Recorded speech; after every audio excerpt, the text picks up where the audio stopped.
Alright, hey, what's going on there, folks? Earthmaster here. It is January 21st, 2019, 10:22 p.m. here along the west coast in California, Pacific time that is, and earthquake activity continues to be on the uptick with another 6.4 magnitude earthquake right there in Indonesia region. That follows a 6.0 magnitude earthquake earlier today, along with many 4s and lower 3s out there in the same region. So what happens when we see a 6.4 magnitude occur after a 6.0?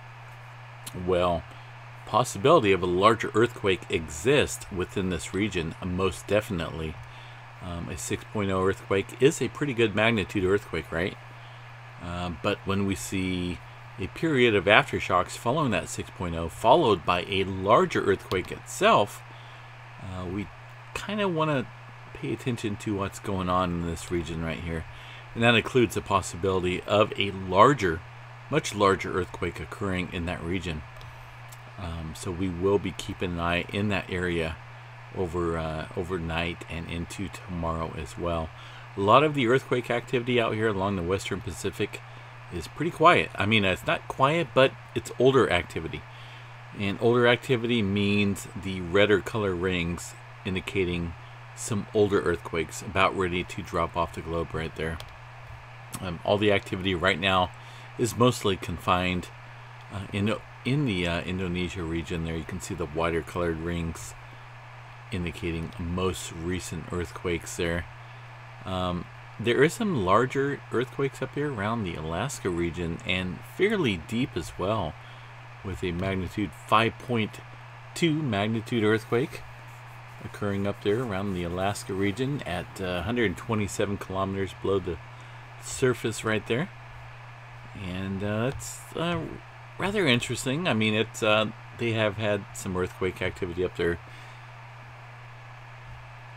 recently.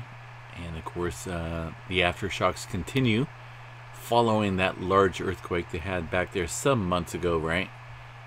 But right now, most of the activity in Alaska appears to be just west of Anchorage and out there around the Aleutian Islands region. That 5.2 being part of that sequence right there. So something we got to watch. West Coast remains relatively mild. Relatively mild meaning, well, your typical 3s, right? Quite a few 3s out there occurring in California and also out there around Nevada and northern Utah, having a little bit of earthquake activity. Southern California is still seeing the activity out there around the Salton Sea area. I'm going to show you guys here real quick, pop up this map. And I'll be able to take you guys down here and show you exactly what I'm talking about. This here is the most recent earthquake map of California and Nevada from the Caltech website. And as you can see, a little bit of activity occurring around Mammoth Lakes, California there, Central California. But the activity that's kind of concerning us out here is down there south of that region there near Brawley, California. You can see the activity occurring near Salton Sea region with that cluster of earthquakes right there over the past week or so, and also some renewed activity near Brawley, California, just south of the Salton Sea region there, with a pretty good sized magnitude. Well, I wouldn't say good magnitude, but in the cluster of quakes, a good magnitude, with a 3.1 earthquake occurring pretty close to Brawley, California there. So just basically within this map region here, we have 113 earthquakes occurring over the last week. Well, within this map here, within this map here, 331 earthquakes. I take that back. But within, when you go in and center right around the Brawley region, you get about 113 right there is what I'm trying to point out. 113 earthquakes within that area. and it doesn't look like it on the map, but trust me, when it comes in swarms, that's exactly what we're looking at right there. One earthquake right after another within that region. And it's two separate areas, folks. It's one right just south of the Salton Sea region, basically right along the lake, or the area of the lake region, and then just south of the area by about 10-15 miles near Brawley, we see another swarming activity going on. And this here, folks, is right at the end of the southern section of the San Andreas Fault Zone, an area that's definitely something to watch. I know a lot of people don't want to hear it, they don't want to think about it, but it's a very active area. It's been under a lot of pressure for quite some time. The southern section of the San Andreas Fault, that is. And it's continuing to build up pressure. I mean, we're seeing that right there at the southern section of it, right off of the San Andreas Fault section. It's called the Brawley Fault Zone, is what the USGS calls it. So separate, but right at the end of the San Andreas Fault section is what I'm trying to get at there. Taking a look at the, let me go over here real quick and fix that. Taking a look at the slow slip event movement here. There we go. Okay. Slow slip events out here along the Cascadia subduction zone. They happen, right? It's something that goes on between two plate boundaries in a subduction zone. In this case, the North American plate and the Pacific plate, and also including the San Juan de Fuca plate. Juan de Fuca plate is what I'm trying to say, and also a couple other smaller plates in there as well. But in this area, the Cascadia subduction zone is what they call it, showing definitely some activity out there in the California region, as I pointed out in my last update video, with that line, a sequence of small red dots occurring in a line, indicating some slow slippage there underneath the dirt, underneath the plate.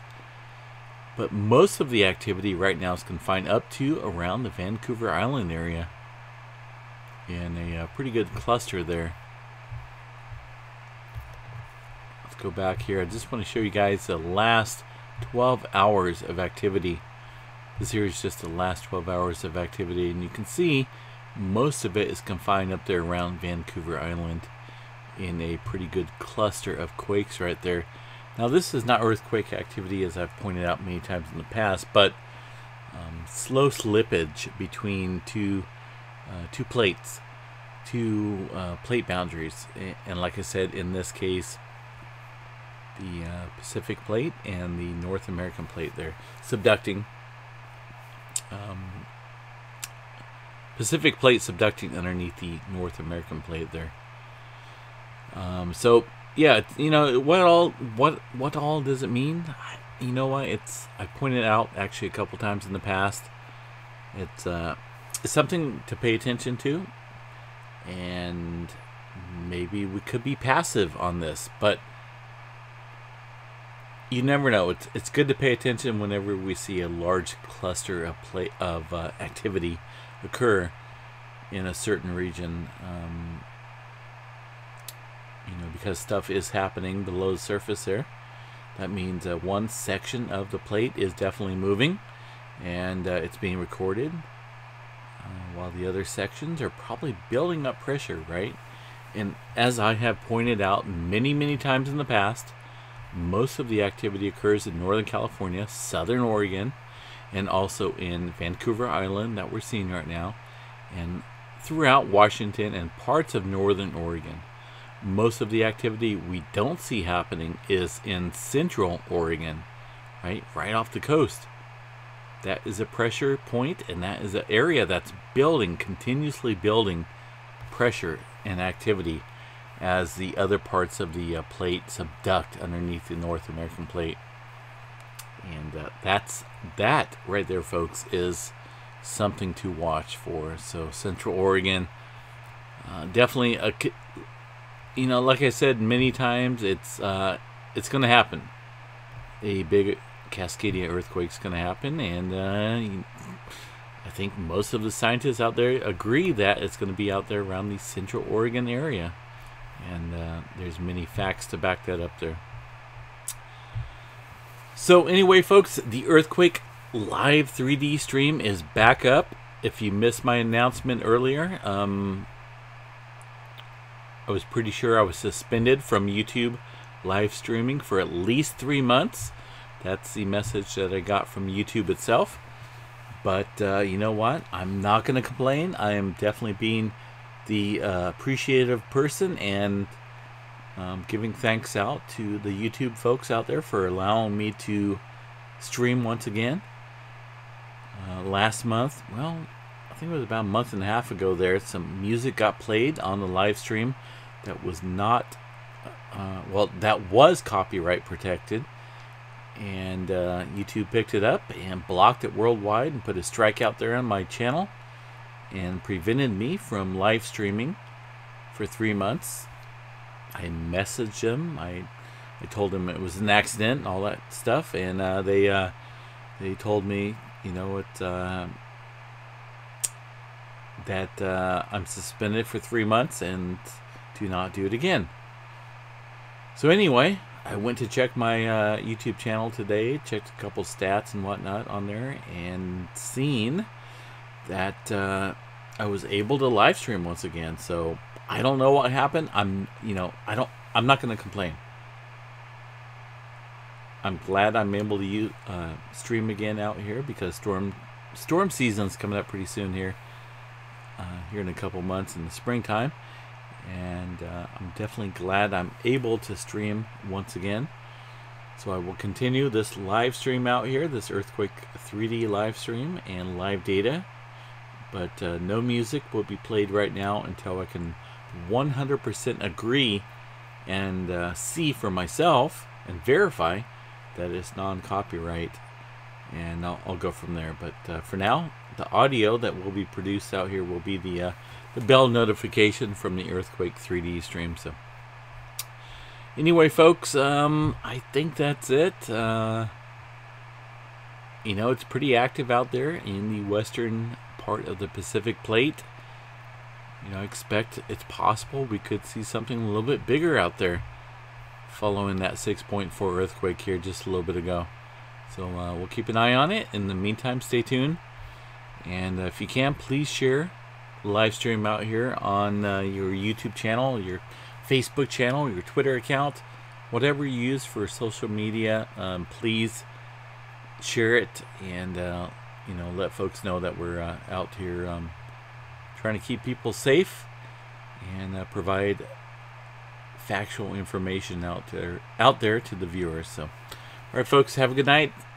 Stay safe out there and always have an earthquake plan. We'll chat you guys a little bit later. Peace.